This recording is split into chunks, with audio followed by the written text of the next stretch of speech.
Great. Good evening. Thank you for everyone attending today for the Ventura County Department of Airports. I understand we are at the same time of the kickoff for football tonight. So appreciate anyone who's tuning in today for our meeting today. With that, we will start us off and do a pledge of allegiance, if we could. Would you like to do the pledge? Oh, you did last time. Okay. Bert, could you do that?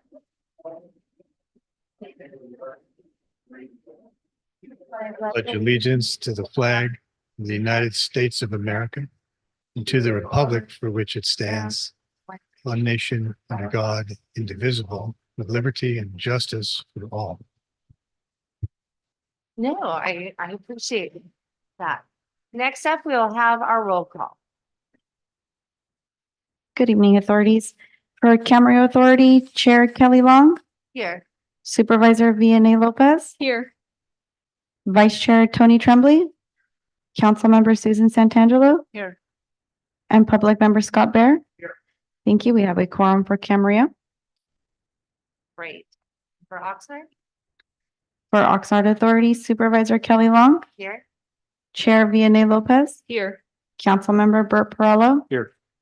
Public Member Barb Filkins, and for the record, Vice Chair Gabe Teran has been excused from this meeting.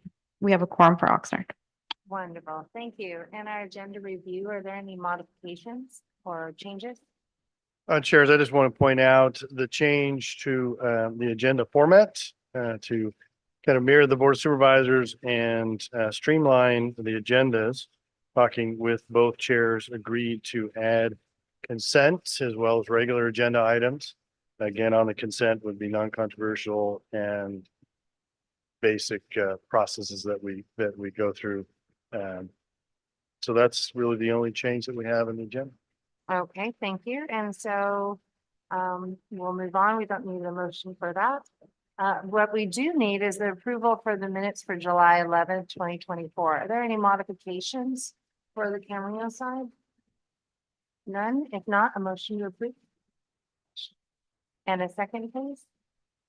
All in favor, say aye. Aye. Any noes or abstention? The motion is approved. For Oxnard, do we have any comments, changes to the minutes of July 11th or a motion? I'll second. And all those in favor? Aye. Anyone opposed? Okay. All Back right. to you. Motion's approved. Next up, we have public comments. Any public comments for anything not on the agenda? We do, Chair Long, we do have some public comments, but first I will read out our comment portion. To members of the public who wish to address the authorities tonight with live public comment on any agenda item, please visit vcairports.org/meeting-calendar for participation instructions, streaming links, meeting IDs, and passcodes. In-person speakers present will be called upon first, followed by remote participants.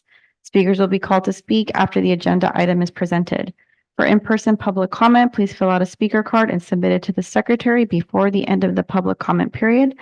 For our remote participants via Zoom or telephone, please accept the prompt to be promoted to speaker and unmute your mic when it is your turn to speak. Members of the public are allotted 3 minutes per item or a cumulative total of 5 minutes for multiple items at a single meeting unless the time allotment is increased or decreased by the chair, depending on the number of speakers. Please use your allotted time accordingly. Okay, thank you. And so do we have anyone speaking in regards to anything not on the agenda? Have one for the agenda item, we can hear it then, if that works. So with that, we'll move on to the consent agenda. Thank you, Madam Chair. We're going to take a moment to allow the public to join remotely for public comments on the consent agenda. Are there any questions from the Camarillo Airport on the consent agenda? Yes. On the votes, on the vote measure here, has council made a determination that it's We go through, they review everything that we put forward, so that is standard practice to do that. Okay. And for the record, Chair Longo, we do not have any public comments on consent. And we're ready for a motion and second on the Camarillo Authority consent items 6A through 6C.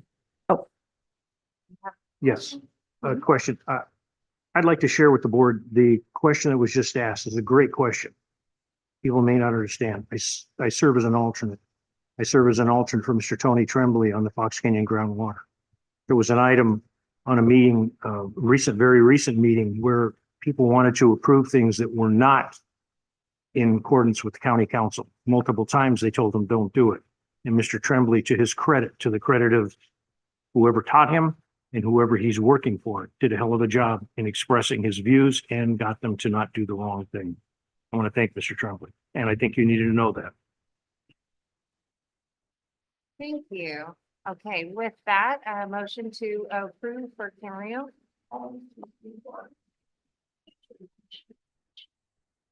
Okay, and a second, please. All in favor, say aye. Aye. Any noes, abstentions? Motion is approved unanimously. Thank you. For Oxnard Authority, we have one item on consent, and that's agenda item 6D. We're ready for a motion and a second.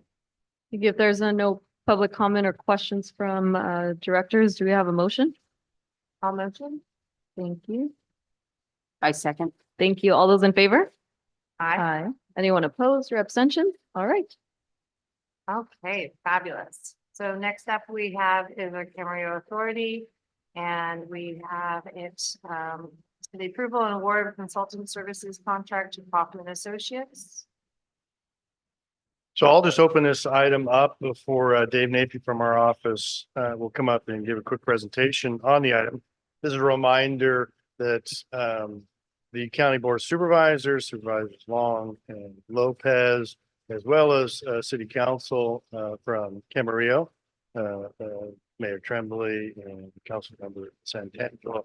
And this asked that we kind of look for things we could do as we go through the noise study, specifically associated with Camarillo, that we could expedite to help mitigate noise in advance of the noise study that we're in process with, that we expect to wrap up the first or second quarter of 2025.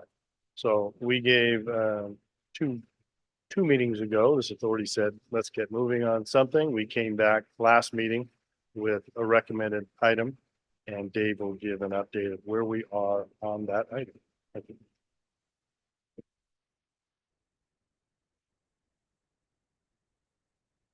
All right, Chair Long and members, thank you. Dave Napie, Deputy Director. Good evening. I just wanted to follow on what Keith has shared just now, and also in the July meeting where we talked about the importance of getting started right away as soon as we could with an approach analysis where we can look at the opportunities to adjust the final approach course on our instrument flight procedures, and also on a visual approach guide document as well. So we started by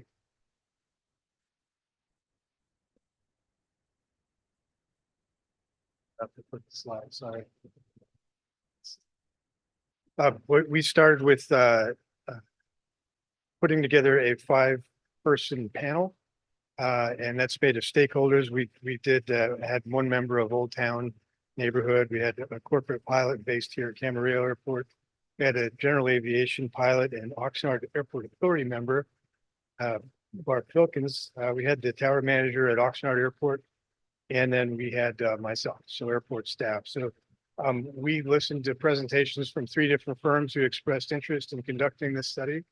And after deliberations, the panel was unanimous in selecting the Kaufman team, which included Lean Engineering or Lean Corporation, as they're known. So what they have the ability to do is to, at a very technical level, dive into all of the different aspects of a very complicated airspace system, and consider all the different variables, work all the different relationships with FAA and DoD that would be necessary and intertwined, and help us in getting these the analysis done, and then if appropriate, move forward with developing new flight procedures and getting those through the FAA gateway.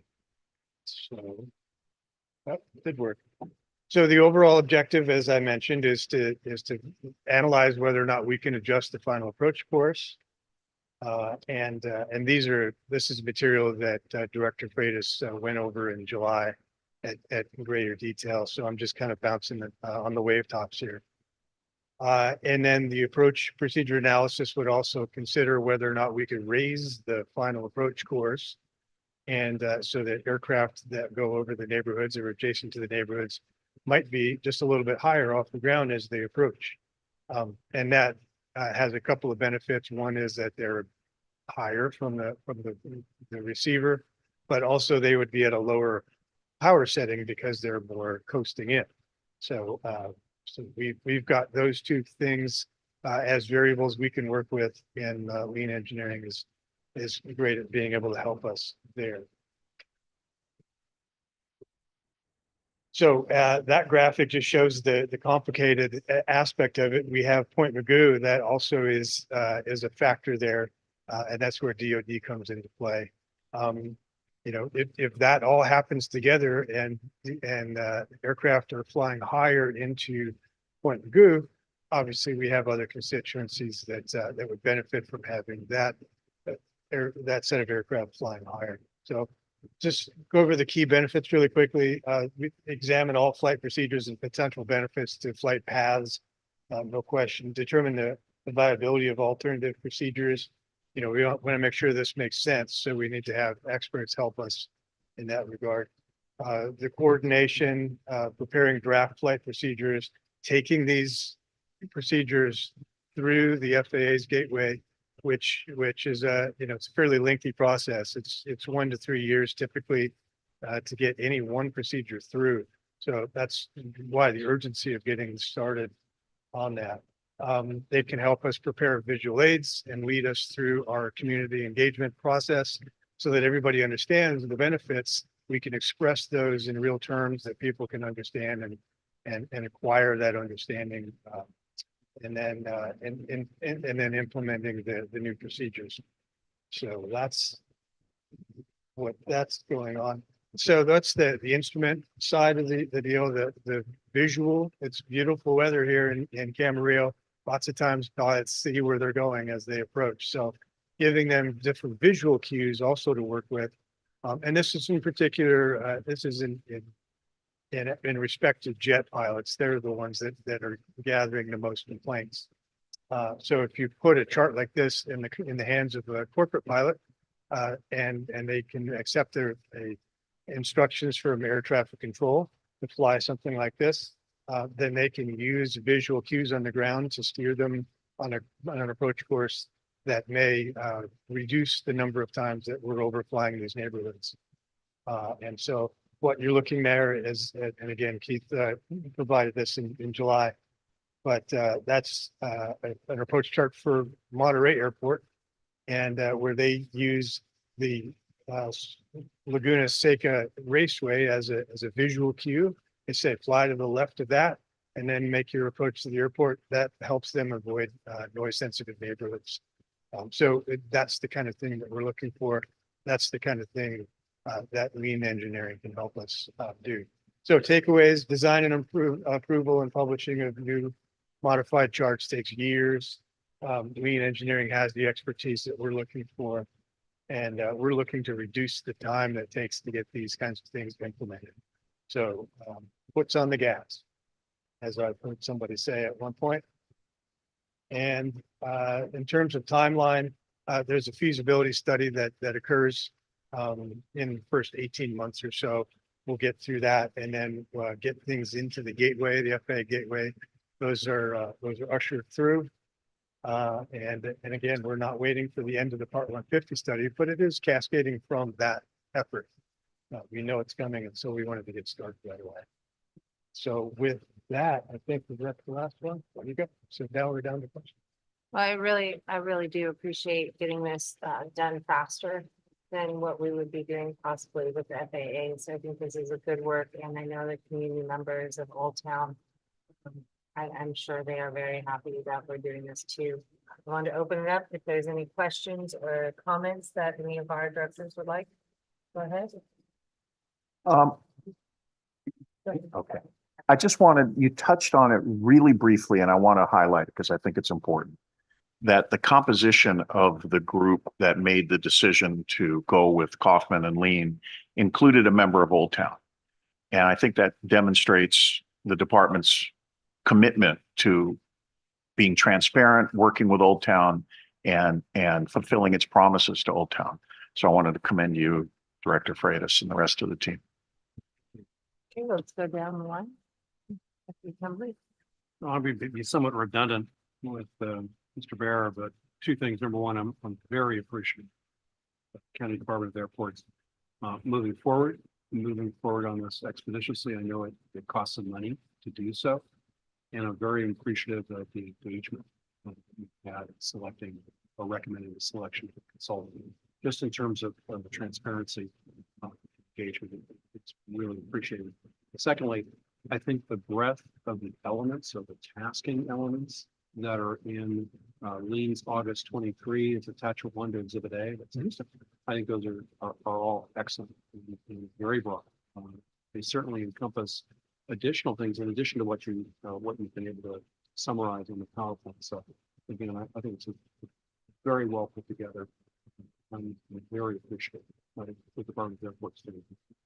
I'm glad you brought up the financial commitment that goes along with this. We want to highlight the fact that these aren't cheap things to do. So They're not. It's in excess of $268,000. Yeah. So it's an expensive contract. we're willing to lean in, and we're glad to be able to do so. Thank you, Director. Sometimes. I'm going to be even more redundant. I wanted Ditto. to just go right down the row here. But I wanted to thank you especially for how quickly we're moving ahead with this. But also again, including somebody from Old Town, so important. It's my district and I really care about what's happening and that they're being heard. And so I'm so glad that they're able to collaborate with us as Yep. we seek solutions. Yeah, Dr. Johnson was a great panelist, and we're delighted to have his input. Any others? Go ahead, Robbie. Yeah. It was a very synergistic process. With all the variations between the Old Town and the agency, myself.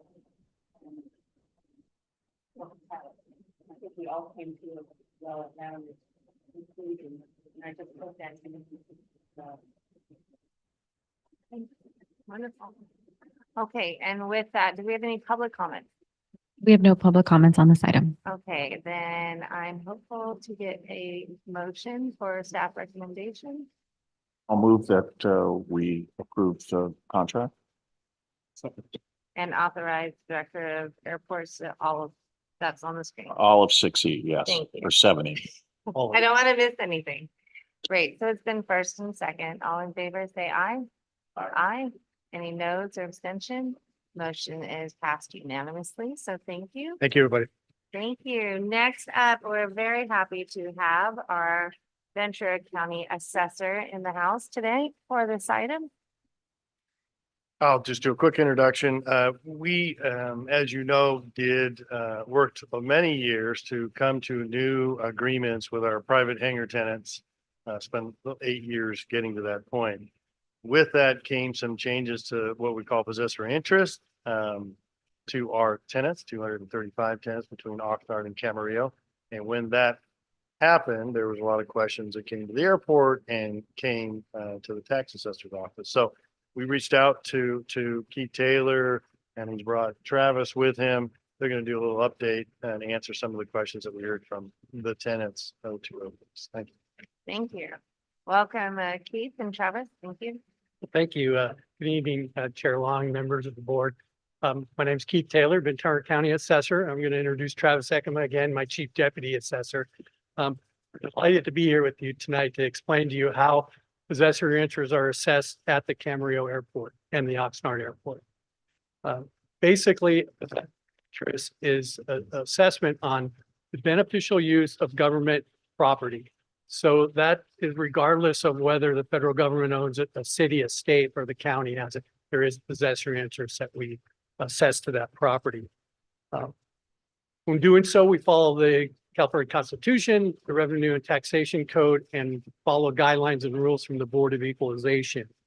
And I just want to give you a little insight. There are other possessory interests in the county that we do. Port Hueneme has possessory interest. Challen Islands University has possessory interest, and boat slips in the harbor also have some possessory interest. So I'm going to turn it over to Travis to do the presentation that we did last night in front of the Camarillo Airport Authority Board, and we'll be open for questions afterwards. Thanks. Thank you for mentioning that you had the presentation last night as well. Yes, thank you. Again, my name is Travis Ekma, Chief Deputy Assessor over our Valuation Division in the Assessor's Office. I've been working in the Assessor's Office for about 18 years, so I've touched a little bit of everything. So this is not the most exciting thing we deal with on a day-to-day basis. And of course, you're here taxable possessory interest. Of course, the first thing you think of tax. That's the only thing you hear. That's the only thing people consider. So if we can go to the next slide real quick, just go over a quick table of contents. We're going to go over kind of the important terms. I'm not going to go in depth of possessory interest because I'm going to bore you, and that would take hours, and I don't want to take your time from that standpoint. But just want to highlight a couple different points, as well as kind of point you to some areas or some of the constituents where there's some resources. But the number one thing, I'm going to say it multiple times: call us. If you have a question, call us. We're willing to answer, provide any information we can to you, how we valued and arrived at the value that we're assessing you for. So we're going to go over about what the term, that's the most important thing. That was one of the biggest changes with the new leases that are in place. Talk about supplemental assessments. Some of you might be familiar with that. If you bought a property recently, you get the supplemental assessment tax bill. And again, I talked about some resources we're going to have available for you and how to contact us or other agencies that can help you with some information. Go to the next slide real quick. Take one more time. So the cardinal feature of a possessory interest, it's not finite. It does not last forever. There's a term to it.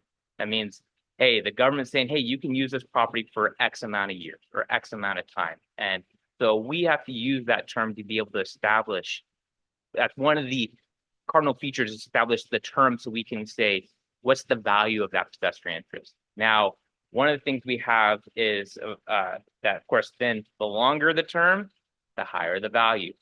So we have some longer term tenants on this airport. Cloud9 is a great, probably new tenant out here. They have a long-term lease on the property because they want to be able to control that for a period of time to, of course, recoup their capital investment in building that new hangar out there. And so they want to have a longer term. So there is more value attributable to that property than someone that might have a 5-year term, for example. So the longer the term, and with the same property, you're going to see a higher value. So taking your time. And so what we have to do as part of our responsibility is finding what is a reasonably anticipated term of possession. And so what we have to do, one more click, sorry, I know I did too many clicks on there, is there's a stated term. And we talked about earlier that we have the California Constitution, we have the Revenue and Taxation Code, we also have regulations by the Board of Equalization. And so they have this Rule 21 that's been in place since 1971 and was last updated in 2003. And it tells us there's a stated term on the lease, and that's the term we have to use for valuation purposes. That is our responsibility to do that. That is not a County of Ventura rule. That's a state of California rule. All assessors in the state of California follow that rule. So one of the big changes, of course, we went from a month-to-month term to a stated term for these certain leases. And so when we had month-to-month term, the assessor had to analyze what is the typical holding period of a tenant. And so we did over the years, we do various reviews of it. And so the last review we had was, it was typical 10 years. Now, some people stay for 30 years. Some people stay for 2 years. But we have to look at what was the typical holding period when someone's on a month-to-month lease from that standpoint. So now, since we have a stated term, that's the term we have to use. And so that's one of the cardinal features that we have to use in valuing possessory interest. Go to the next slide real quick. One more click. Yeah, there we go. So one of the big things, supplemental assessments. Of course, a lot of people, when they buy a property, they're used to, I get my annual tax bill. All of a sudden, they get this supplemental bill. Why did I get this bill? Well, there's been a change of ownership. And so we, under Proposition 13, since we don't reassess every year, we have to reassess whenever there's a change of ownership to get the taxes or assessed value caught up to where it should be. And so, of course, possessory interest is no different than a house. We have to issue a supplemental assessment. So one of the things that some people are somewhat challenged is, well, I was paying taxes on X before. Why don't I get an offset? Because I'm now, I had to get another change of ownership. Why isn't there an offset? Well, the reason why is because we're not assessing the property. We're assessing the possession, and you have a new possession of the property.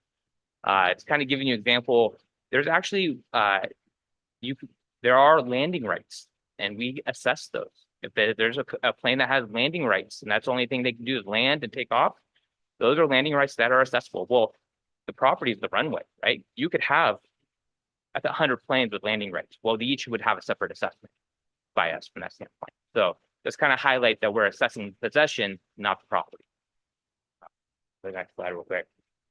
So some of the resources, if you ever want to fall asleep at night, you can read the handbook 510 that our staff has to read. When they do possessory interest, they have to do a training course, about 16 hours of credit. All our appraisers are licensed by the state. You have to have annual training to meet their requirement there. So there's a wonderful manual to go through and look at. There's also information regarding supplemental assessment, and there's, of course, legal opinions by possessory interest. I'd recommend not going there first. Call us. That would what we recommend. So if you go to the next slide real quick, we have our contact information. If you have an issue or a question regarding how your assessment was arrived at, call us. If you believe that the value is overassessed, call us. We can do an informal review, make sure that we have the proper term that's related to your lease, make sure we have the proper rent that you're paying, so that's not representing the market rent. We can do that review for you, be able to follow up with you. Of course, if there's still a difference of opinion, which those happen sometimes, there is the process where you can file an appeal, and there's a separate appeals board that would be able to hear the evidence to make a determination of what the proper assessment is. And lastly, I put it on here just because it's kind of nice to have. The California Board of Equalization also has a taxpayers advocate office.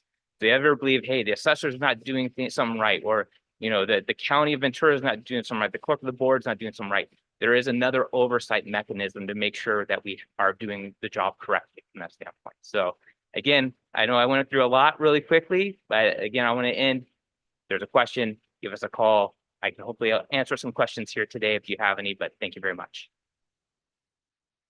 I was hopeful if we could do the public comment first, just so we can hear from the public and then have our questions and they can answer it, if that's okay. The first one we have is John George for Cohoda. I'm John George from Cohoda, the president of our hangar owners for Ventura and Camarillo airports. I came to speak because of the assessment, the supplemental assessment that was given to us. And when it was mailed out to our members, I had a lot of emails, a lot of phone calls from people who were upset and who were unsure of why they got the supplemental assessment. So I appreciate the assessor's office coming to work with us today. They were very easy to work with when I was looking for information to give to our hangar owners as well. My position with the hangar owners was at the beginning, and still is that we've enjoyed this 20-year lease. We worked hard to get it. It's a great thing for us. So to me, the natural benefit of having that 20-year lease comes with an increased tax burden because it's worth more. And we understand that. I certainly understand that.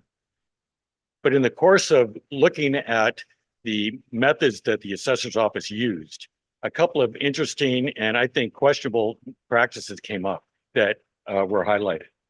The first one was what he was just speaking about the valuation. I learned that the hangars during the period of our 30-day month-to-month lease for the last 30 years or more were valued at 10 years. And to say that a 30-day month-to-month lease, which the Department of Airports could terminate for no cause at all with 30 days notice, that has no security for the tenant, as you know. And for them to value a 10-year lease on a 30-day month-to-month lease, I think is incorrect. They've been collecting that tax for decades, literally, and I don't think that's fair. They also contradict themselves because now that we have a 20-year lease, they haven't said, well, we used a 10-year lease because that was the average and that's what we have.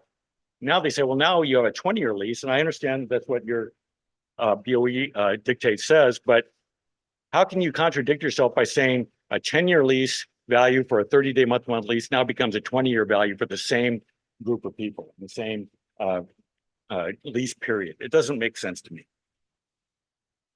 why are we not using a 10-year valuation as you gave us for decades on our 38 monthlies? I also discovered that the assessor's office levied a supplemental assessment beginning in January of 2023 for a period of about 18 months, till June of 2024. In my case, my supplemental assessment started in January of 2023. But that supplemental assessment covers the period that the taxes were levied prior to the reassessment in June of 2024. So there's 18 months that the assessor's office said, okay, we're going to go back and levy that at the 20-year lease rate. Understandable. The problem is that myself and all the other people that pay taxes on their hangars paid taxes on the 10-year rate from January of 2023 till June of 2024. We paid that tax at a 10-year valuation. The assessor's office has come back and said, yeah, we know you paid that, but because it's a 20-year valuation, we're not going to give you credit for that. We're going to charge you that 10-year valuation, which you already paid. And now we're going to reassess you at 20 years and give you that tax assessment as well on top of the original 10-year assessment. That to me is completely unfair. I know that I see that they talk about offsets and talk about value, but I believe it's been misinterpreted. He talks about the Board of Equalization, and they talk about value. They talk about without offset for a prior value in the regular assessment. We're not talking about value. We're talking about getting credit for taxes that were physically paid by hangar owners that are not getting credited to our accounts. And they have to pay twice, which it is paying twice, paying once at a 10-year valuation and then paying again at double that for the same period of time is not right. John, is there anything else? I've allowed you to go over your 3 minutes, but I know how Over there. passionate and you're speaking on other people and I'm only one comment. So I was giving that respect in your time, but The only thing I was going to say is, my dealings with Ventura County have been great. Everyone has been completely reasonable. I think that I would like to see this addressed, and I know our hangar owners would like to see this addressed too. thank you. Chair, may Okay, I we make have one more thing before Barbara had said she was going to go first. Go ahead. Okay, so in light of that double taxation, shall we say, that we're talking about, I did a little bit of homework and there was the letter that was written to the Board of Equalization back in 2015 about the change in ownership and the fact that the possessory interest overlapped. It was a case where the hangar ownership was actually a new owner. But in the wording of that, there is this paragraph that I would wonder to John's comment, which says they did not, now the BOE did not consider that where it was a change of possession was double taxation. And so the quote is, this does not constitute double taxation, since double taxation occurs only when two taxes of the same character are imposed on the same property for the same purpose by the same taxing authority within the same jurisdiction during the same taxing period. Now, that was not the case with that BOE letter, but that definition definitely, I think, applies here because a lot of the hangar owners the hangars have not changed ownership. It's just that there is a new lease involved. So that is a point I would like to have the assessor's office discuss. Thank you very much. Yes, just for my own, representing one member of the Oxnard Airport. I haven't heard a presentation as well as this guy is. You're a good talker, sir. I appreciate the information you got. I'd recommend we give him another 2 minutes. I hope there's a second for that because I think I'm not going to hear this information somewhere else. John, was there anything else? There really isn't. I don't really have anything unless you had questions about my perspective on this. I think I pretty much covered everything that I wanted to talk about in terms of what I consider to be paying double taxes for the same period of time. Okay, Thank you very much. thank you, Chair. I wanted to open up for our Travis to also answer questions. If you could answer a question of our director as well. Yeah, just for clarity purpose there.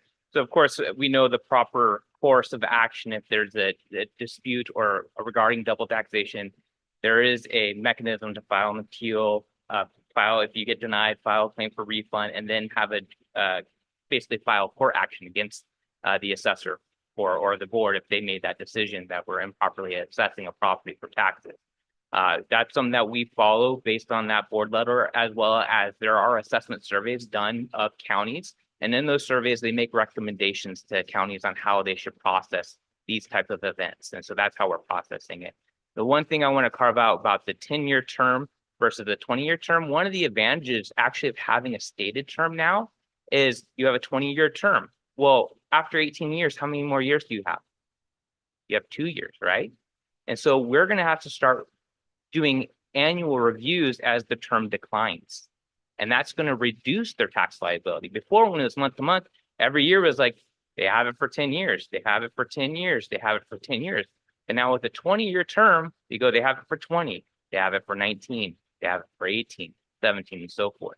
We have to decline and look at what's the value remaining on the property as of the lien date. So there is somewhat of a benefit of having a stated term versus a month-to-month term. Now, of course, there's other variables that will go into play regarding what's the market rent and what is the discount rate that investors are willing to pay for delaying their money or receiving their money. So I just wanted to make a comment regarding the 10-year versus 20-year. We have a board regulation. If we were going against that regulation, our assessor would get written up for that. So of course, we want to keep following the regulation because that's the law of the land, basically, from that standpoint. But if any disputes regarding if they believe it's double taxation, of course, the proper method is to file an appeal and go through that process. So as an authority, I would push back on that. Yes. I think the assessor needs to also know the history and why we changed the lease agreement because of certain things, and our county council in that. There is I have years of work to go on this, and with county council and so forth, and no one said going month to month to the set term would then give you a double tax of anything. Well, like actually, no, that. to be clarified, that double taxation that he mentioned, that's always been in place. That has always occurred from that standpoint. So that type of situation in which the possession changes, or we do a change of ownership. So you have to understand, of course, when we hear change of ownership, you go, oh, there's a new owner. But in the revenue taxation code, that's not what the revenue taxation code Right, follows. but changing the lease was not changing owners. It was changing Correct. terms. Exactly. So for revenue taxation code purposes, Right. that is considered a change of ownership. And so that's what we follow, the revenue taxation code. I understand it's like, oh, I'm the same party, I'm the same person. Why are you reassessing me and completing a change of ownership? Easier said than 100%. We're done. And the That's other why- thing, what I feel slipped through the cracks is if you're saying, well, just appeal it. Well, not everyone is paying attention right now. And so to tell a whole group, each one of you have to appeal independently, it seems like we should, I feel like as an authority member, I need to ask for a little bit more research on this based on the information that was provided and so forth. So No, I understand, but one of the things that we have limitations on what we can correct when we can correct it. We do have to follow the Constitution and the revenue taxation code. A lot of times we have to tell people you need to protect your rights. If you believe the assessment's incorrect, we do want to do informal reviews as quickly as possible so that we can provide feedback to them about, we believe your assessment's correct, or no, we see your assessment's incorrect. We will be making a correction to that. However, there are statutory deadlines for them to file an appeal. So I don't want to tell someone, oh, we're going to look into it, just hold off and don't do anything, because they then lose out rights. And I don't believe that's fair to anybody losing rights. okay. But we can work on with the issue. I think the major issue, the 10 to 20 year issue, seems a little more understandable a little bit. But I think the big issue that they were demonstrating was the non-offset. So we can work on that, providing more clarity to that and what that reference is. And we can also write to the Board of Equalization to get an opinion from them regarding this exact situation. Go ahead. So just so I understand, the assessor's office is aware that there's a double taxation, and it's a yes or no question. No, there's not double taxation. There's no double taxation. Not based on, It sounds like we're getting double talk now, no. because earlier you said there was, but people can then go appeal. Well, that was what I was trying to reference, and I apologize if I didn't communicate that clearly, was there is an interpretation or a viewpoint that feeling double tax. I completely understand that. I would have the same position too.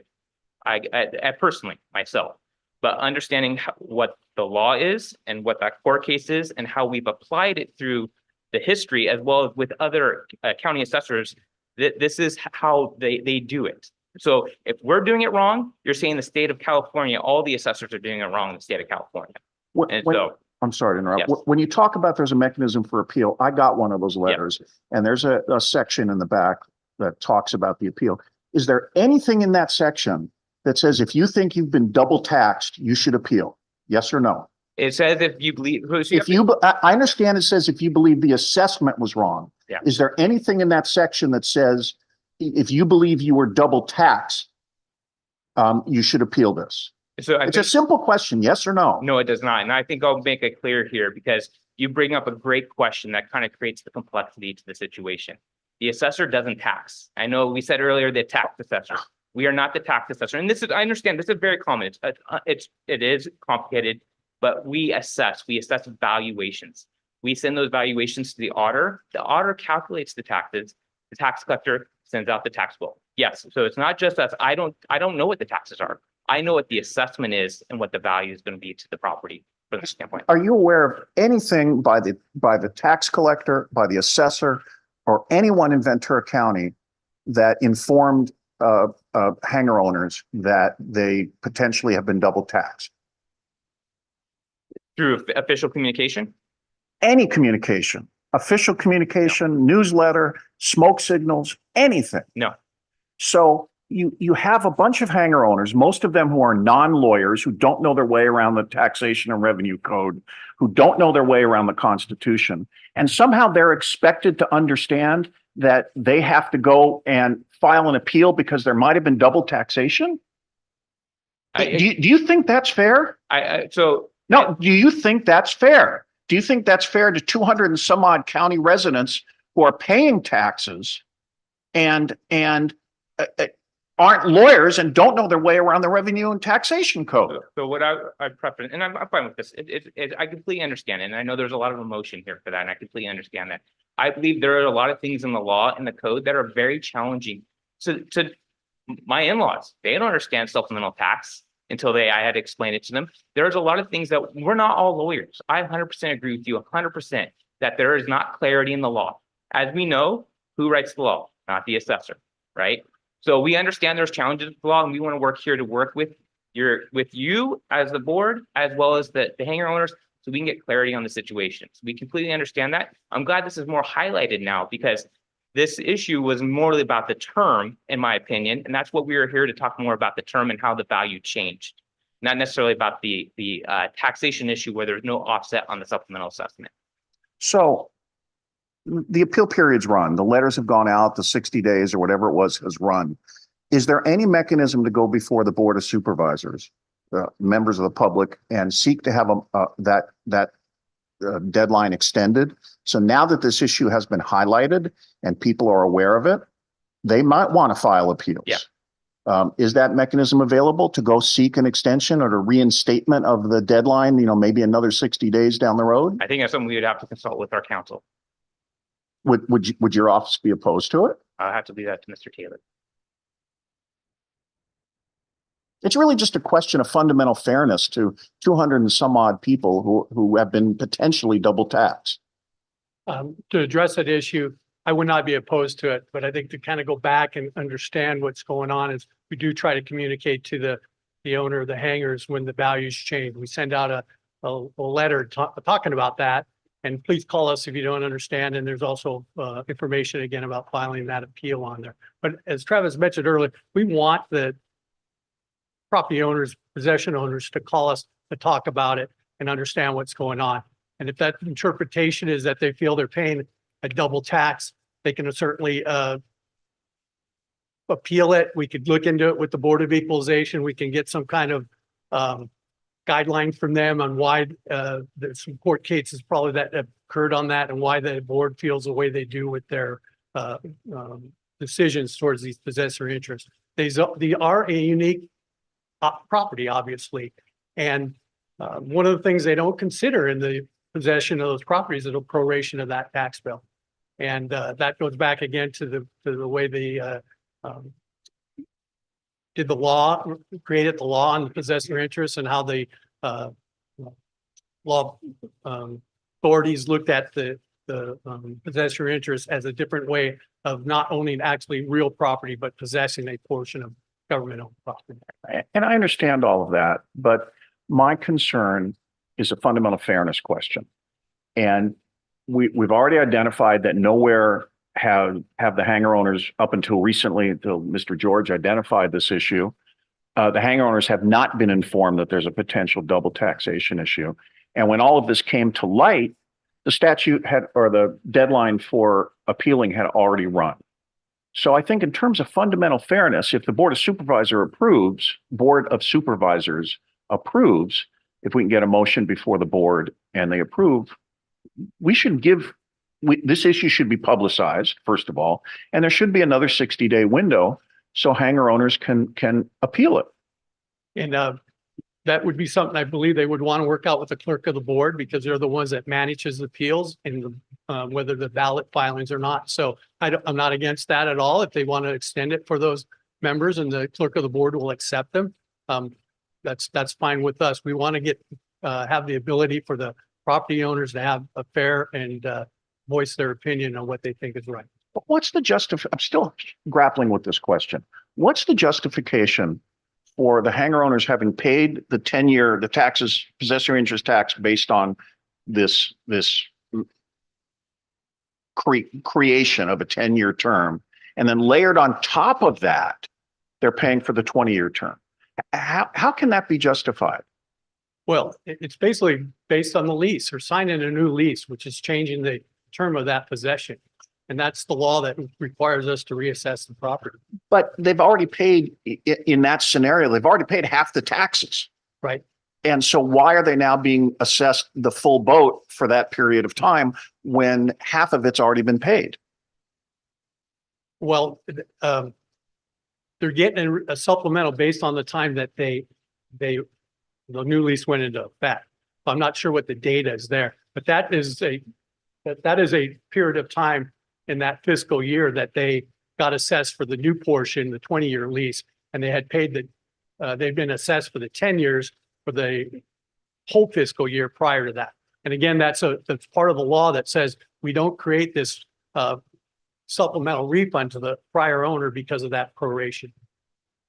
But I'm having trouble with this notion of prior owner, because there are no prior owners here. This is a process that took, as Director Freitas, I think, mentioned, or Mr. George, took 8 years. And I think 99% of the people who signed the term lease were under the month-to-month lease as well. So to say that there's a change of ownership just doesn't fly. Why not then refund the portion that was under the 10-year term? Because you're getting your money on the 20-year term, which is what the length of period is what the interest is. Why not just write a check to the 200 and some odd hangar owners and refund that 10-year tax? Not the tax. I don't do anything with the money. I assess property and we assign that to the auditor to create the bills, and the bills go out. So any refund would have to be demonstrated through another department. What I can say is I have to follow the rules of the Revenue and Taxation Code. And that's how it says we have to assess the property. And that's what we're following right now. I think what we're really trying to get at is changing some legislation on how possessor interests are assessed in the future. Well, okay, but 200 and some odd hangar owners are not going to change legislation for the state of California. And it won't happen anytime soon enough for them to recoup their money. So I'm talking about trying to come up with an immediate solution, immediate, relatively speaking, to make these people whole. And talking about changing the system for the state of California is not going to make them whole anytime soon. Well, and I agree, and it would have to be a collaboration with all people that own, have possessory interests at airports throughout the whole state. I think Right. you know, how you. So get that is a monumental task. I'd like to limit our focus to Ventura County and what we can do to make the 200 and some odd hangar owners whole, having not paid, so they don't have to pay double taxes. And if I can add here, so one of the issues and one of the challenges we're gonna have, and I think what we'll work on is providing some better detail why there's not an offset. I think that's what I think we owe you, and we can get that detailed information for you all. But one thing you have to realize, it's not just the airport. As Keith mentioned earlier, we assess slips at the harbor. We assess berths at Port Hueneme. We assess private businesses out at Cal State Channel Islands. This not impacts just the airports. This impacts all possessory interests in the county of Ventura. And if we want to be fair, we should treat everyone that has a possessory interest the same way. Well, that's something that you have to determine.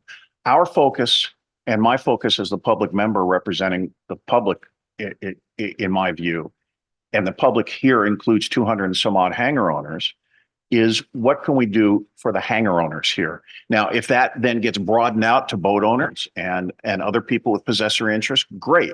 But the focus needs to be what can we do for the hangar owners? And I think you understand, as the assessor, we don't represent just the hangar owners. We represent all owners of property in the county of Ventura. And we're here to equalize. And what I interpret that as is treating everyone fairly. And that's our obligation to follow the law equally for everyone. So I have a question, because I think we're going back and forth, and I just want some clarity that when an assessment comes in, is it clear in the letter, in the notice that is sent to the owner, that they can contact, they can appeal? Because I understand, Mr. Bear, what you are asking for about fairness. But if it was stated clearly, so that's one question. Is it clear in the letter that they can contact the assessor, the tax collector, whoever it is? Is it clear in there? It is clear Their to appeal contact the rights. assessor and to contact the corporate board to file an appeal.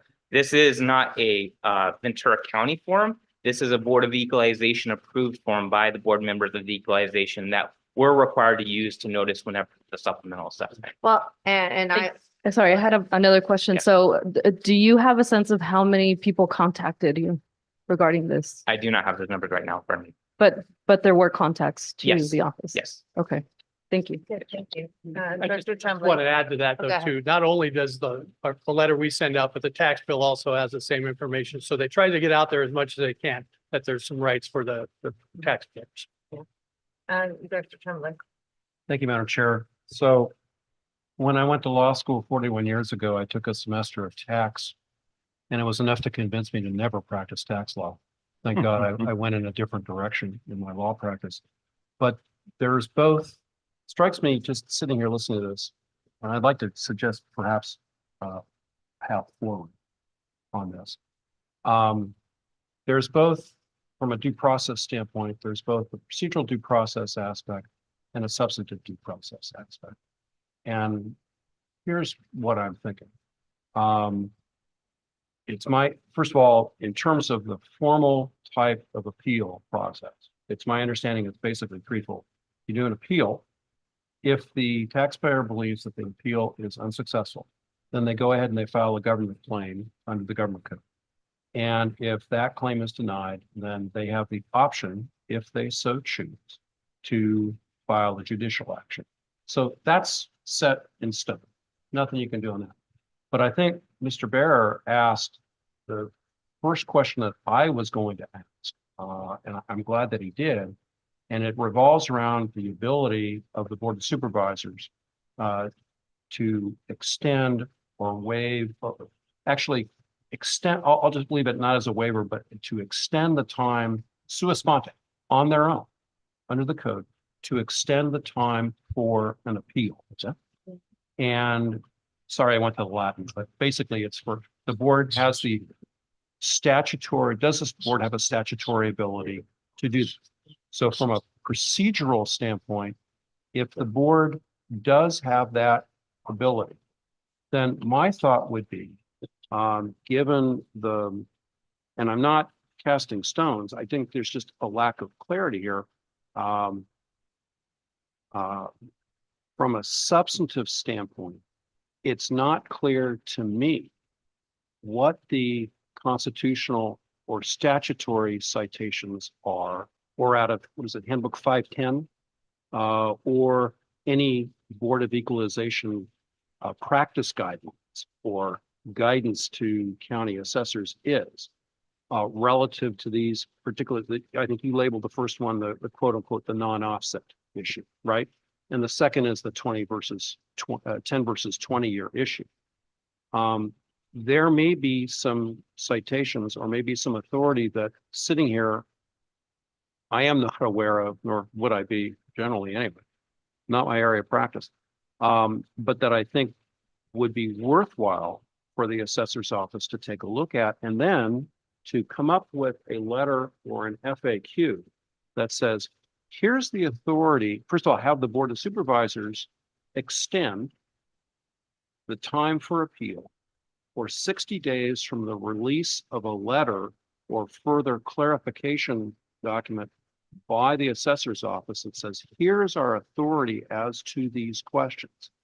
And then that would provide a new term of appeal for these, the 200, for these owners, to then look at that in the cold light of day and say, okay, here's the legal authority.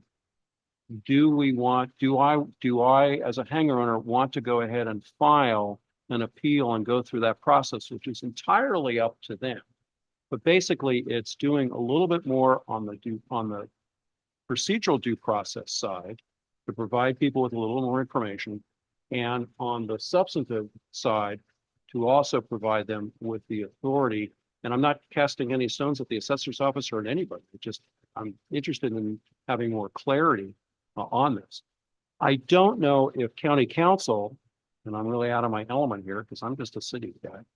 I don't know what county council would advise as to whether or not that's an appropriate process, but that would be what I would suggest be considered, because that would provide some additional weight. But that would mean that the Board of Supervisors would have to take that action. And I don't know whether they can or not as a matter of law. I think they can, but I I'm not don't sure know. if they can. Again, the clerk of the That's the board thought. runs the appeal process and they follow laws and rules. And they would be the ones really to tell you whether the Board of Supervisors could extend a filing period for the certain circumstances for whatever 60 days or whatever. So I would leave that up to them. But if they do file it, we would not be against arguing the validity of the filing. We would be willing to go and present our side of the case to the appeals board, and the hangar owners could provide their side. Right, and Mr. Bearer, putting him on the spot, suggested, an additional 60 days, and I guess we're somewhere in past the 60 days now, maybe I'll just hypothesize that we're in the 65th day or whatever. What I'm suggesting is a mechanism where it's not an artificial 60 day. It would be an additional, you could call it 30 days from the release and communication with all of the affected owners who have this possessory interest issue. You now have 30 days. Here's what we rely upon specifically with respect to the non-offset issue and the 10 versus 20 year issue. I'm sorry, I'm not articulating them, but you understand in the right way, but you understand where I'm getting at. And then you go from there. And then it's up to the property owner, or it's up to the owner who is subject to this possessory interest, whether or not they're going to go ahead and appeal or not. And anyway, that's sort of the process. Just sitting here thinking about this and hearing about it for the first time that the county might consider on this one. Can I also ask something else? I didn't see the letter till just now, and I've done an appeal on my own property. I changed from marriage, divorce, whatever, and got another tax. I was like, what's going on? I called the number. It actually works. It's great. But I do see in this exclusion, it says that certain sales transfers of property between parents and child, and certain sales transfers between grandparents and grandchildren may qualify for exclusions from reassessment, thereby maintaining their lower property tax liability.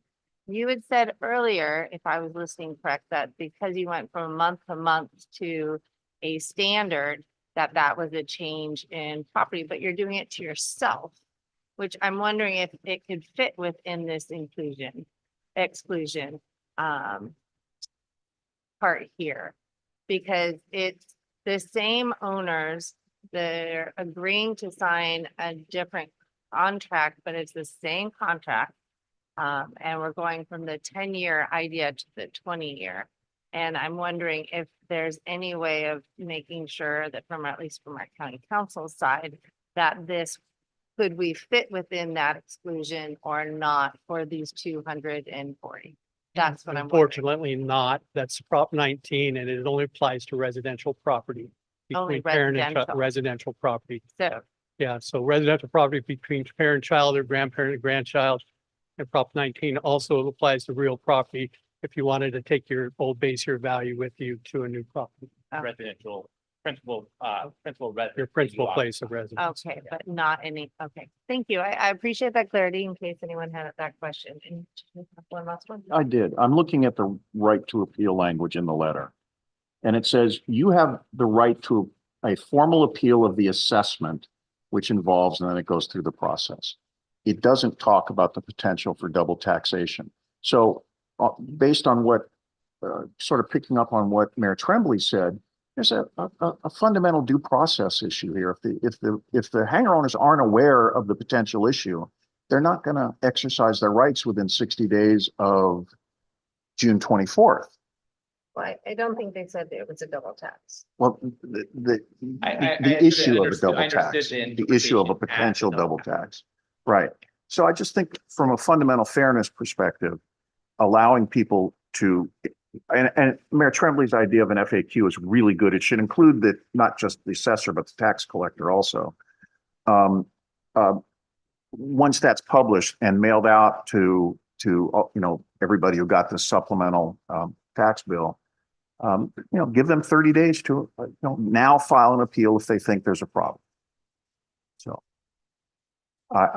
and Travis, to you, I apologize. I got a little heated and didn't mean to, but one thing that makes me a little nuts is bureaucratic red tape. And this feels like the biggest piece of bureaucratic red tape I've seen in a very long time. So my apologies to you for getting a little heated. I didn't write the law. Well, and this is why we asked them to come today, so that people knew where the resources are, put a face to the name, really was able to understand the process. So I appreciate that. I'm sure you're getting tough questions, but I appreciate your understanding of your message you were coming out to. Is there other questions? Yes. Director Kello. Thank you very much for the presentation. I would like to get a copy of your PowerPoint because the PowerPoint is totally different than what's in the staff report. Yeah, we submitted an initial PowerPoint that was a little more lengthy, recommended to shorten it for time purposes. Well, I'd like to see that one because that looked like it has So more they- details than what this one has. Actually, yeah, it should have, it's a little more condensed, Thank but your staff does have that. Thank you. I don't have an airplane. I don't have a hangar. I represent members of the city. I know people that have that stuff. I will shoot from exactly where I'm sitting in this chair. I can remember when Supervisor Long and myself were in the Camarillo City Hall and Supervisor Long at the end of the meeting said, "Why didn't they look at you?" And I was grateful as hell because she had to have deputy sheriffs around her. It was that ugly. It was, and I don't want to go through that again. And it was valid. People were hot. I see this as potentially could be that again. I'm going to ask you some questions. It's not yes and no. You're not life and death, but you mentioned the harbor and you mentioned the port. Are they changing the leases from whatever they were to 20 years on those items? Is this 20-year leases across everything in Ventura County? No. Or only in the hangars? And we were just speaking for the county, the private owned hangars where those that went from month to month to 20-year terms. There are other tenants at the airport where they are already on a 20-year term or 30-year term. And when the term ends and they have a new term, the same thing would happen to those tenants as well. Okay, so my understanding is that this is going to be a hot deal because we're changing the lease. Some people are getting the lease going to 20 years. Do I at least have that correct? Yes. Okay. The second thing, my understanding is the clock is running. Is that correct? For an appeal? Correct. Based on, for example, the date that he received the notice on June 24th, there's a 60-day window to file an appeal. Typically, unless they didn't receive the notice timely, they can then file a waiver saying I did not receive the notice timely and then file an appeal. So there's an option for that. One more point I'd like to make. I've asked for it in the past over a few years. I mean, this is a classic of why isn't county council here with you guys? I mean, putting you two guys in the firing line is, you're earning your money tonight. Well, we know more than county council, so Well, the county council, regarding the property revenue taxation. they may, but the county council ones is going to be talking about the law. We got Yeah. two attorneys up here asking some questions. And so my question is this. Why can't we treat everybody the same? I appreciate the fairness. I don't like treating somebody different. Doesn't mean I like everybody, but I don't like treating them different. Why can't we make appeal a generic appeal for everybody that's got a hanger? This body approve a generic appeal for everybody that's got a hanger. And then if the people don't want to be involved, they sign off. But at least they got a placeholder. That's not possible from my position as an assessor. I need to follow the law and create it equal across the board, and I can't have agreements with certain parties on the way we're going to assess certain properties for their benefit. I'm not asking about the property assessment. I'm asking about an appeal. I don't want to mix words in English language here. Appeal and assessment, two different words. I'm asking about an appeal for everybody that's got a hanger. I don't know, it says 200. I don't know how many people have a hanger, but I know there's not very many people here tonight. And with this item, I'm blown away. This place is not packed. Supervisor Long, you can remember the deputy sheriffs very well, I'm sure. Right. I do not understand why we cannot, this body, even if we get blown out by the county council or yourself saying we're full of crap. Why can't we make a motion? I will make the motion. Everyone gets treated the same.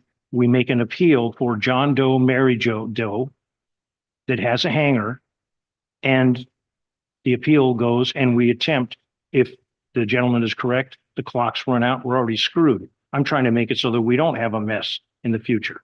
I appreciate that you're trying to answer my questions, and I might sound like a first-class horse's ass here, but this seems to me pretty common sense. This is a screw up that's going to get real ugly real quick if the same people that have been involved come up now, and if the comments that have been made by other members of this board are accurate. Double taxing and everything. I mean, I don't know. It's the first time hearing about it. But I want to make it clear to you, the assessor doesn't have anything to do with appeals. Clerk of the board runs the appeal process. You file your claim for assessment with them. They schedule it. Make sure you file your form properly. They let you know when your case is going to be heard. Once that's filed, they notify the assessor, and we try to work with that person to resolve it before it goes to hearing. So again, that would have to be something with the clerk of the board to. Okay, so, say that. and I appreciate you leading me by the hand. So I would make a motion that we file an appeal with the clerk of the board for every hanger owner. Well, there's a You window. cannot, Yeah, do that. There's that window There's that pass. But there's an option here. And what Councilmember Perrello is discussing is akin to, if it's litigation, it's akin to a class action. That there's a representative plaintiff in a class action, and everybody in the class are bound by that decision. Same thing that happened on the Porter Ranch gas leak. There were representatives of the homeowners in the area, and whatever happened with them applied to all the homeowners. Assuming that there can be some sort of extension, and that's an issue for the clerk of the board, I understand that. There's a provision in the appeal letter that I'm looking at that says, in any case, an application may be filed within 12 months following the month in which the notice is received, if you and the assessor agree there was an error in the assessment. It's right here in black and white.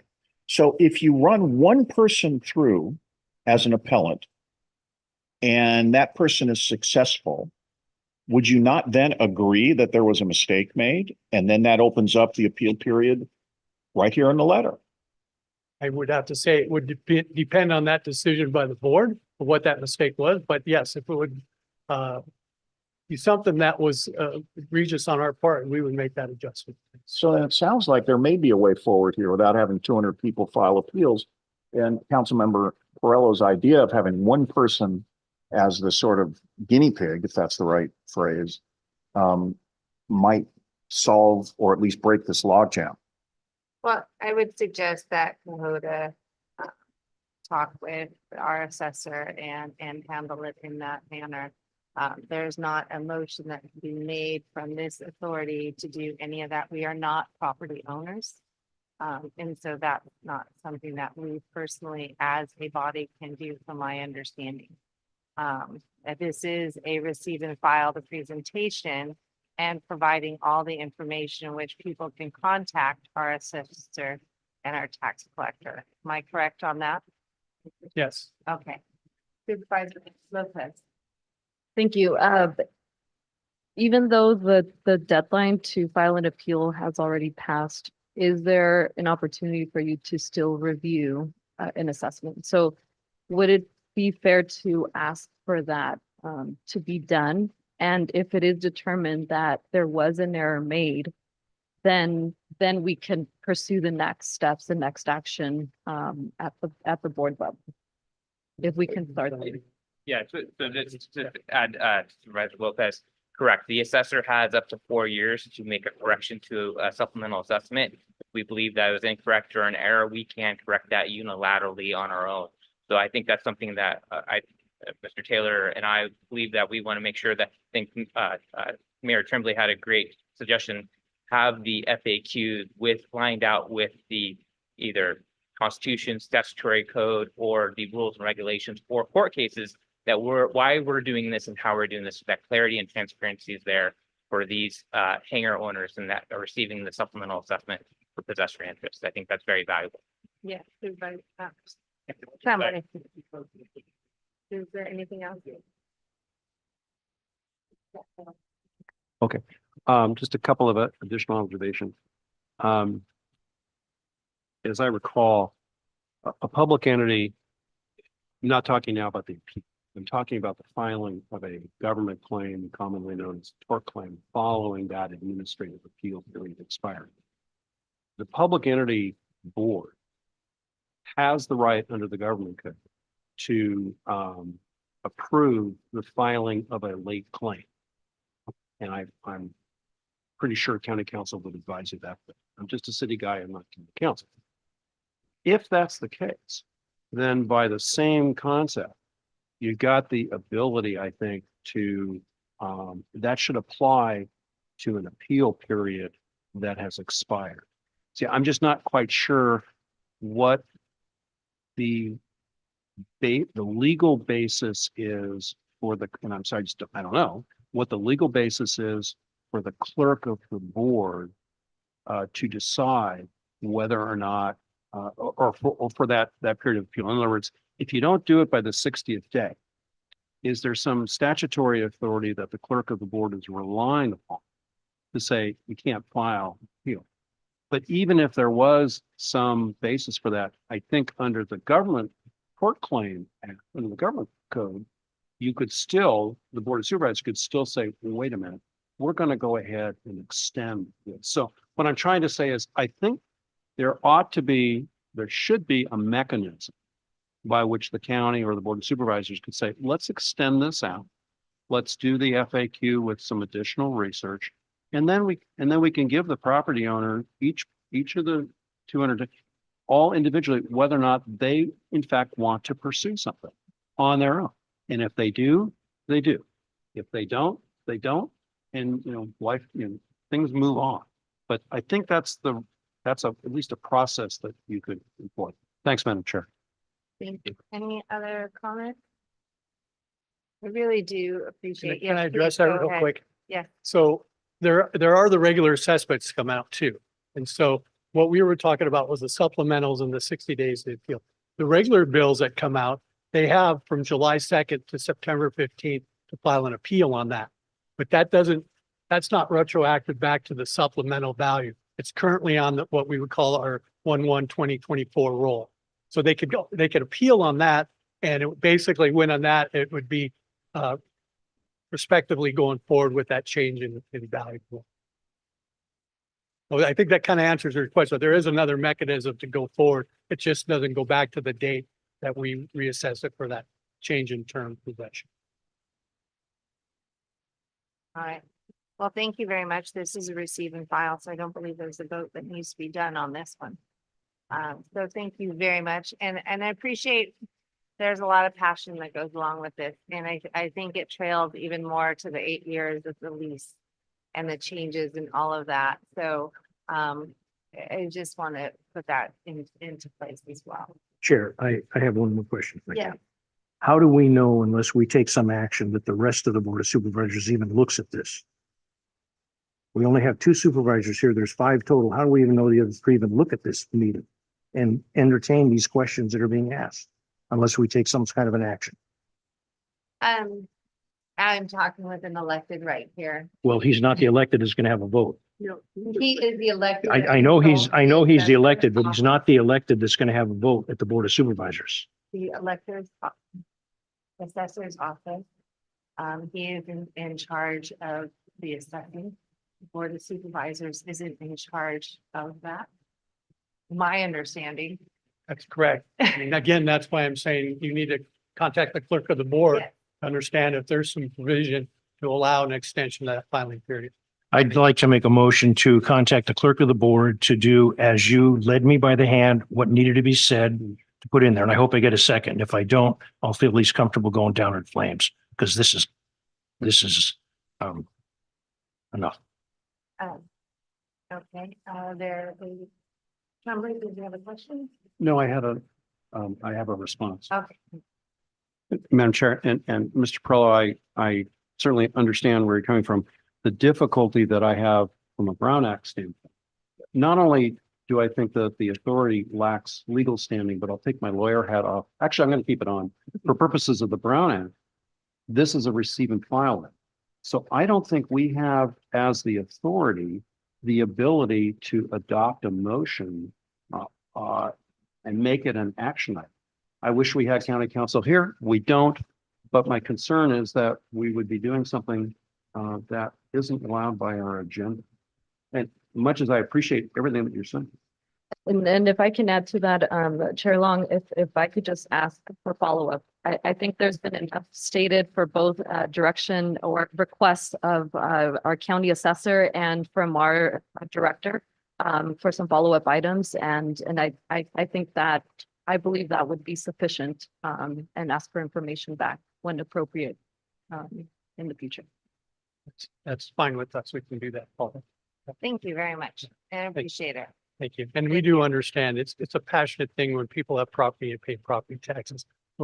We hear it from a lot of different groups and we understand that it's something that's dear to their hearts. So we're more than happy to explain what we do. And sometimes people don't understand what the reasoning is behind it. And that's unfortunate because it's so complex. But thank you for letting us be. Thank you for hearing our questions. And if you could provide us, we'll have staff provide us your shorter condensed version as well. So we'll have that on with the agenda. Okay. Thank you so much. Okay, next up, we have a receive a file of a monthly staff updates and communications to engage manager regarding the Ventura County airports. Chair Long, we're actually on item 7G, approval and authorization for director of Oh, I airports. missed that one. Thank you, thank you, thank you. You're welcome. So I'm bringing back an item, just as a refresher, about 2 years ago, Ventura County entered into master agreement with University of Alaska Fairbanks to develop a partnership so that we could attract basically new technologies, UAM, unmanned aerial vehicles and equipment. What we're asking here is basically just to update that agreement. It's 2 years old, and also to expand and do a task order. I'll throw up just an overview to expand our attraction to bring in these new technologies and new businesses to Oxnard and Camarillo. You see Camarillo and Oxnard at the bottom in yellow there. And then up north, the orange area is about a 500 square mile area that we're looking to develop again with the University of Alaska Fairbanks as a test range. It would be one of the largest in California. And that would help us attract these, again, new businesses and technologies to this area. So what you see in here is a fee about over a 2-year period, just under $55,000 to stand up that zone and maintain it over a 2-year period. We have in our most recent rent and fees we did with the airport, there's a fee to utilize that space, daily fee, $250 to utilize that space. So that's what we're looking to establish it. Again, bringing those technologies into the airport. What is really exciting, this is a test range that we'd be establishing. as you see, to the far left top there is Santa Barbara Airport. Ultimately, you've heard me talk about the Jetsons are coming. eVTOL or electric vertical takeoff and landing air taxis. Our goal would be to extend these corridors up north to Santa Barbara so that you could commute from one of our two airports to say Santa Barbara and create the same down south, maybe to LAX. That is our ultimate goal. And that's where the technology and services are coming in the next 4 or 5 years. There are various companies in the United States that expect to monetize air taxis in 2025. It's that soon. And you'll see a lot of this heat up as LA hosts the 2028 Olympics. A lot of these companies were hoping to hit the Paris Olympics. It was a little too soon for the technology and get approvals. So LA is where you're going to see a lot of that. So that's what we're looking to get your support. So Oxnard and Camarillo. Do you have any Authorities. questions? Yes. Okay, do we have any public comments? We do not have any public comments. One question. So, okay, yes, please. When you propose that corridor, it's a fairly new corridor as far as arrivals into our airspace. What kind of coordination have we done with ATC, or is that going to be part of the research? All of that would be part of the research. That's Okay. specifically what our partnership is. Again, we are in the partnership with the University of Alaska Fairbanks. Ours is we have the facilities, the airports, the hangars, the office space. Their team is a specialty of creating those safe airspaces and the coordination with all the existing fixed wing and rotor wing corridors that are already existing. And along those lines, the question with the coordination with the Navy base Ventura County with their testing range to ensure that we're not interfering. And if we put up that video, that slide, you'll see that's why it's in that test range is to the north. We can't see it yet, Dave. There it is. You see it's to the north. The Navy Naval Air Station is in the blue to the south. And that area, so it's away from the existing, their test range for Great. those reasons. Appreciate it. Yes. Any other questions? In regards to this, go ahead. Thanks, Madam Chair. Briefly, great kudos to the department on this. This is really good stuff. And I note, for example, on page 162 of the packet, from an economic development standpoint, this is very significant. I think the best sentence out of that entire staff report for me, looking at it from an economic development standpoint is, and I quote, "Other benefits include the potential for new capital investment and additional jobs in Ventura County." The kinds of jobs that come from this type of activity are high-paying professional jobs and good jobs. And so I'm really happy to see this. And again, great kudos to the department for doing this. So, Madam Chair, if it's appropriate, I'd make a motion to adopt both staff recommendations 1 and 2 on this. For Camarillo, that sounds great. Can I get a second? Okay, so for Camarillo with no public comments, all in favor, say aye. Aye. Aye. Any noes or abstentions? Motion is approved. And for Oxnard. For Oxnard, do we have a motion or any further questions or comments?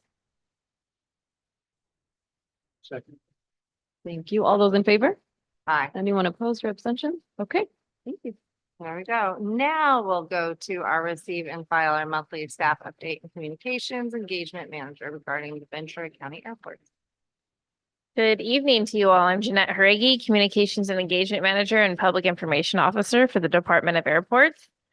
I am pleased to be here this evening to present our 10th feature in our series of stories that put a spotlight on local aviation. These stories highlight the many unknowns of the airport, the behind-the-scenes work made possible by the day-to-day operations of Camarillo Airport and Oxnard Airport, work that makes a profound impact on the communities we serve. Tonight's story focuses on the Ventura County Air Unit, which is made up of a partnership between the Ventura County Sheriff's Office and the Ventura County Fire Department. The Ventura County Air Unit was established in 1971 when county executives recognized a critical need for air-based emergency response. The county acquired one used Bell 47 helicopter and began serving Ventura County residents. It took many years for the air unit to expand, and by the 1990s and early 2000s, the unit acquired several additional aircraft, almost all of which were purchased used and required an investment to build back up to become airworthy and ready for the intense needs of the unit. The stories behind each aircraft are as impressive as the missions they fly each day. Copter 6 was originally purchased by the United States Air Force in 1973 and was purchased by the County of Ventura in 1993 for a mere $7,000. Copter 7, which was sold by the County of Ventura just a couple years ago, was used by the United States Forest Service and was originally flown in combat in Vietnam. Copter 8 was found wrecked in a Colombian jungle, no fatalities, and was purchased by the county for $30,000. The original Copter 9 was also a military helicopter and was recently replaced by the new Copter 9, which is the first brand new aircraft acquired by the County of Ventura. With 2 engines and a system that runs almost entirely by computer, it is the only aircraft in the fleet that is IFR or instrument flight rating capable, which makes rescues in poor weather conditions feasible. Unfavorable weather prior to the purchase of the new Copter 9 made it possible for the air unit to fly for any type of response.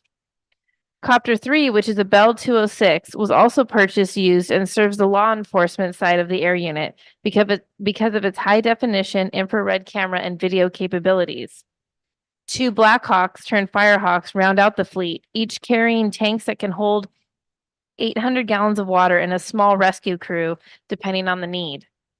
Covering all-terrain aerial needs from the borders of Los Angeles, Santa Barbara, and Kern counties to Anacapa, San Miguel, and Santa Cruz Islands, the air unit is readily available throughout the year for calls related to water rescues, mountain rescues, medical evacuations, search and rescue, and firefighting. With water tanks ranging in size from 375 to 800 gallons, and daily training operations, the unit is sometimes called in for mutual aid from neighboring counties whose aviation units are not as robust. Vehicle accidents off of Pacific Coast Highway or the most rural parts of Highway 126, which as we know happened this evening, can receive a much quicker response because of the air unit's capabilities. Water or medical rescues off the islands would take a boat sometimes 2 to 3 hours to respond to. The air unit can respond in 15 to 20 minutes. And when the terrain of a mountain rescue doesn't allow for one of the copters to land, the unit is prepared with a hoist. The crew aboard a Firehawk for a medical call is a story all its own. A rescue ship, as it's called, carries a pilot, 2 crew chiefs, and a paramedic or doctor, and are equipped as an ALS or advanced life support aircraft.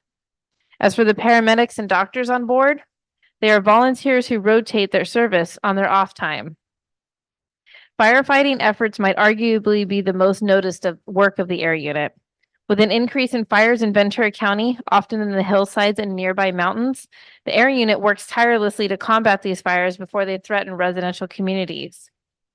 The air unit logged 1,200 flights for 2023 alone, including 93 water rescues, 82 medical patient responses, 189 trauma patient responses, 54 hospital transports, and 69 flights for fire, all made possible by the close proximity of their base at Camarillo Airport. From what began as a small operation with a single helicopter to what is now a full-fledged multi-unit operation, the Ventura County Air Unit has forever changed the landscape of local emergency response in a way that literally means the difference between life and death. The Ventura County Air Unit welcomes visitors and youth interested in learning more. For more information, visit the divisions section of www.venturasheriff.org. And in front of you, one of the items in front of you, and Supervisor Lopez, I need to get you your copy, is the booklet of 9 of the 10 stories so far that we've had as spotlight stories. So we will be periodically adding to that booklet every couple months, but wanted to make sure you had a copy, and thank you for your time this evening. Thank you so much for taking the important time to highlight such great things going on in our airport and our history. I really do appreciate it, and we learn something new every day. So thank you. Okay, next up, we have, So long, we have no public comment. thank you so much. Next is our director's report. All right, I'll wrap it up here in a few minutes. I just want to recognize Casey, our new deputy director, attended on August 4th, the 146th Airlift Wing Celebration. Air National Guard C-130 designated Hollywood Guard for their 100th year ceremony. They attended that event recently to mark their great success. We also hosted the executive team from Port Hueneme, and on the same day, the county summer intern program on July 17th. We got some photos, the Port Hueneme folks in the Ventura Fire helicopter, and then the students are there at Air 7 in the corporate hangar here at Camarillo. Quick update, the runway 826 temporary repair, pavement repair, the $3 million temporary repair started just after the air show. You see geogrid going down and the pavement, new pavement and subbase going down on that, about a five-week project going on schedule at this point. Want to note one of our partners, agencies, the animal shelter, Ventura County Animal Shelter is holding its Clear the Shelter event this Saturday, September 7th, 11 to 5 p.m. Free pet adoptions going on again this Saturday here at the airport. The upcoming next noise meetings for both Camarillo and Oxnard are set. Camarillo Airport, that meeting is set for Monday, October 7th, 6 p.m. at the Ventura County Office of Education. Oxnard, the next evening, Tuesday, October 8th, 6 p.m. also at the Courtyard Marriott. And the last item we want to share is October 18th is a member of Air Force is holding Aviation Career Day. High school, middle school students are encouraged to attend 9 a.m. to 1 p.m. Students will have the opportunity to talk with aviation professionals, explore various aircraft, and enter into a glider flying contest here at the Commander of Air Force at Camarillo Airport. And that's all I have. Okay. I do have one thing to add is, by the way, the possessory interest tax, just to be clear, none of that possessory interest tax comes to the airport enterprise fund. That's an important note that I want to share with everybody. But we obviously have our tenants, and we will work hard with our tax assessor folks to help our customers, the tenants, understand and see what we can do to help with this Wonderful. issue. Did you want to say anything about the Wings Over Camarillo event that we had? We have an expert on that. I haven't got any details on that, so I think we'll hold that off maybe to the next talk. If you give time to Bill, he'll talk for an hour and a half. So we'll have to schedule that and budget the time allotment on that. But I will say it was a fabulous event, well attended, and nothing but positive feedback. And most importantly, our neighbors, animal services folks had no issues that they shared with us. And our noise calls was in the handful of 2 or 3 calls we got were from Thursday to Monday when the last F-18 departed. So it was pretty good all around. Thank you. And the reason why I say that is because I wanted to say thank you to all of the staff for the hard work and dedication to get that working with our associations and everything to get it smoothly done. I think was wonderful. And I just wanted to say thank you. Okay, so we have our reports and correspondence. The next step would be our authority comments. So if anytime any of the directors make a comment, yes, go ahead. I would like very much to thank the staff for the Ventura County Airport for meeting with Diane Belzy, the chair of the Inter-Neighborhood Council organization, respect to issues about the soil and potential contaminants, and taking the information and sharing it. And it's being shared with all the neighborhoods around there, including the issue with the Sea Air neighborhood. Thank you very much for taking the time to meet.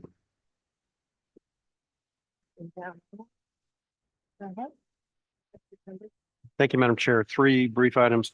One is just a great kudos again to Bill Thomas and all of the staff, county staff, all the staff and all the volunteers on Wings Over Camarillo. I had quite an experience this year. Typically, I work the Camarillo Rotary beer booth on Saturday mornings. This year, I worked it on Sunday mornings, and I'm here to tell you that less alcohol is sold on Sunday mornings than on Saturday mornings. I'm not quite sure why, but there's a case study in there somewhere. Number two, just from a housekeeping standpoint, with respect to the PowerPoints presented tonight, I know Mr. Barrer had a question on. I think as a matter of course, doesn't staff then send to all of the authority members the PowerPoints that are utilized the next day, the PowerPoints that are utilized during the evening meeting? No, but there were some Mayor, additional slides tonight. That's what I was thinking of. Mayor, I would point out that we put a rebroadcast of the video on YouTube. It's recorded and it's available via a link on our webpage. Right. So you can view all that stuff live, narrated, et cetera. We can share slides with anybody. I would appreciate if you could share the slides with us so that we have those slides. And then finally, a personal plea, and that is that I was at an event yesterday and the host insisted that I take a full box of Porto's Bakery, some beautiful rolls from Porto's Bakery in the San Fernando Valley. They are in the kitchen. So anybody, as you leave, I also brought some Ziploc bags and napkins. So I would be very grateful if you helped my wife and I out and helped yourself to the items from Porto's Bakery. Thank you, Madam Chair. Thank you. Any others?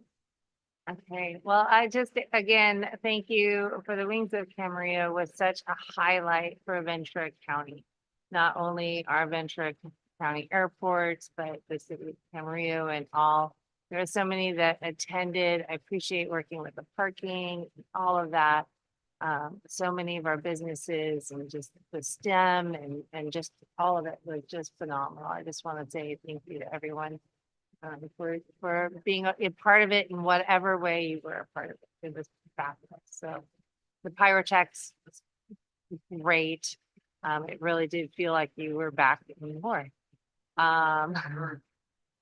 But I'm not saying go big. I'm just saying what we had was good. So with that, I really do appreciate it. And then ending right now, it is, I don't know what time, I can't even see it, 8:04. And our meeting is adjourned. So thank you so much. My phone died.